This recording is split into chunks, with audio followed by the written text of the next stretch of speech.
ব্যারাকপুর চাপুরিয়া নিত্যানন্দ পল্লী এলাকায় আয়োজিত হলো বস্ত্র বিতরণ অনুষ্ঠান।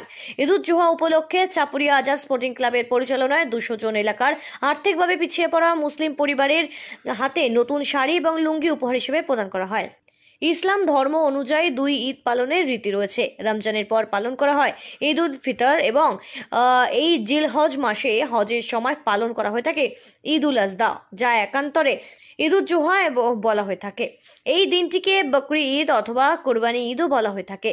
রাত পোহালেই এই ইসলাম ধর্মাবলম্বীরা ঈদুজ্জোহা উৎসবে মেতে উঠবেন। আর তাই প্রতি বছরের মতো এই বছরেও শিউলি গ্রাম পঞ্চায়েতের অন্তর্গত 22 নম্বর ওয়ার্ডের চাপুরিয়া নিত্যানন্দ পল্লী এলাকার আর্থিকভাবে পিছিয়ে পড়া পরিবারের হাতে নতুন পোশাক উপহার হিসেবে তুলে দেওয়া হয়। এই দিনের এই অনুষ্ঠানে প্রধান অতিথি হিসেবে উপস্থিত ছিলেন শিউলি গ্রাম পঞ্চায়েত প্রধান অরূপ ঘোষ, শিউলি পঞ্চায়েত সদস্য নন্দ দাস, কাউন্সিলর রাজা পাসওয়ান, কাউন্সিলর শেখ রাজা এবং সমাজসেবী কালী চ্যাটার্জি সহ এলাকার বহু বিশিষ্টরা। ক্লাবের সভাপতি আরমান আলী, ক্লাবের সম্পাদক শেখ মেহবুবের তত্ত্বাবধানে আয়োজিত এদিনের এই অনুষ্ঠানে সহযোগিতার হাত বাড়িয়ে দেন তৃণমূল নেতা অভিষেক চ্যাটার্জি।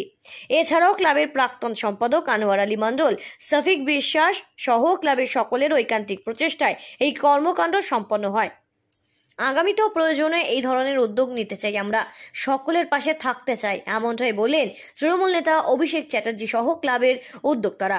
আজকে পবিত্র ঈদের দিন, আমাদের দাদারা সবাই আছে, আমাদের আজাদ ক্লাবে আজকে মিলন উৎসব মেলা হচ্ছে। তো আমরা এখানে কিছু প্রান্তিক মানুষজনকে বস্ত্র বিতরণের ব্যবস্থা করেছি, আপনারা ওইদিকে দেখতে পাচ্ছেন। আমরা কিন্তু সবাইকে দিয়ে পোষাতে পারবো না, কিন্তু আমরা একটা ভালো বার্তা দিতে পারবো। দেখুন, আমি হিন্দু ঘরের ছেলে, আজকে ঈদের মেলাতে এসেছি, পরবর্তী দিনে দাদারাও যখন দুর্গাপুজোর মেলা হবে বা দুর্গাপুজোর হবে দাদারাও যাবে। তাতে কি আমরা হিন্দু মুসলিম ভাই ভাই যেটা আমরা বলি, সবাই মিলে একসঙ্গে থাকতে চাই, এই বার্তাটাই আমাদের দেওয়া আজকে। আজকে মোটামুটি প্রায় আমাদের 200 লোককে কাপড় বস্ত্র দেওয়া হবে, ঠিক আছে? এটাই আমাদের প্ল্যান আছে, এখনো চলবে, শুরু হবে, অনেক সন্ধ্যা অবধি থাকবে। আপনারা এসছেন, খুব ভালো লাগলো, আপনারা দেখে যান। এবং এই বার্তাটা আপনাদের মাধ্যম দিয়ে আমি পুরো বাংলা এবং ইন্ডিয়াকে দিতে চাই যে দেখুন, আপনারা ভালোবেসে এক হাত বাড়ালে ভালোবাসা ওই দিক থেকেও আসে। আমরা যদি সবাই মিলেমিশে থাকতে পারি, আমরা যদি বার্তাটা দিতে পারি, তাই আমাদের সমাজের মধ্যে আমরা সবাই ঐক্যবদ্ধ হয়ে একসঙ্গে থাকতে পারবো।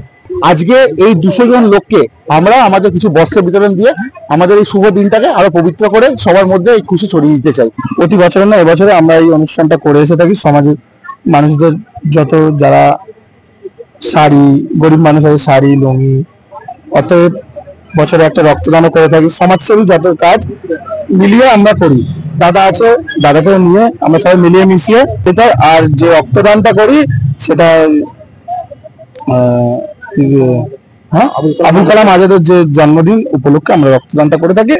এটা একটা পুরনো ক্লাব, এই এলাকায় এটা ঐতিহ্য বহন করে। এরা মৌলানা আবুল কালাম আজাদের জন্মদিনে রক্তদান শিবির করে, খেলাধুলার সঙ্গে জড়িয়ে আছে। ক্লাবের বিভিন্ন সামাজিক মানুষ যখন বিপদে পড়ে তাদের জন্য এই ক্লাবের সদস্যরা দৌড়ায়। এবং প্রতি বছরই এখানে এই ঈদের আগের দিন বস্ত্র বিতরণ করা হয়। বছর এসেছে এটা ঠিক কথা না, ওনারা প্রতি বছরই এসে থাকেন। মানে ওনাদের যখন সামাজিক কাজকর্ম যেদিন থেকে শুরু করেছে তখন থেকেই আমাদের সঙ্গে যুক্ত, এবং আমরা এলাকার সমস্ত মানুষ মিলেই এগুলো করি। ব্যারাকপুর থেকে সৃঞ্জিনী পোদ্দার রিপোর্ট, সঠিক বার্তা।